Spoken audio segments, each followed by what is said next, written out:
Arrivé ce lundi matin avec une cargaison d'aide humanitaire de l'Union européenne, le commissaire européen de gestion des crises, le ministre français des Affaires étrangères, ainsi que son collègue de la Belgique, ont été reçus par le président de la République, Félix Antoine Tshisekedi Tshilombo, à la Cité de l'Union africaine.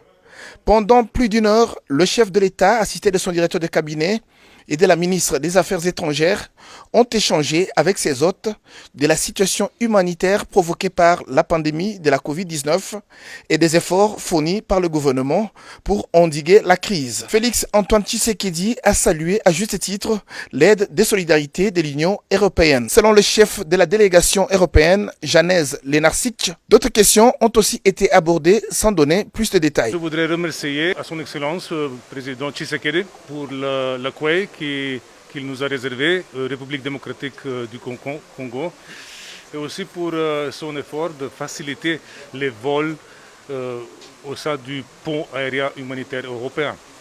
Pourquoi la République démocratique du Congo? Il y a plusieurs raisons, parmi eux les suivants. Premièrement, la situation humanitaire dans le pays est préoccupante. Il y a plus de 15 millions de Congolais qui ont besoin de l'assistance humanitaire.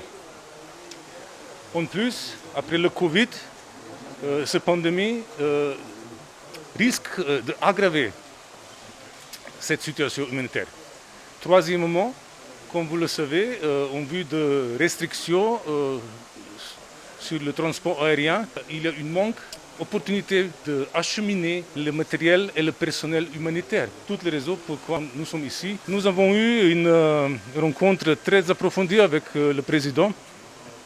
On a débattu en outre de la situation humanitaire, aussi la situation politique, sécuritaire, économique et sociale dans le pays. Il s'est noté que l'aide humanitaire de l'Union européenne pour renforcer la lutte contre la Covid-19 en République démocratique du Congo est constituée essentiellement, entre autres, des purificateurs d'eau, des matériels de labo, des masques, des gants, ainsi que des équipements de protection individuelle.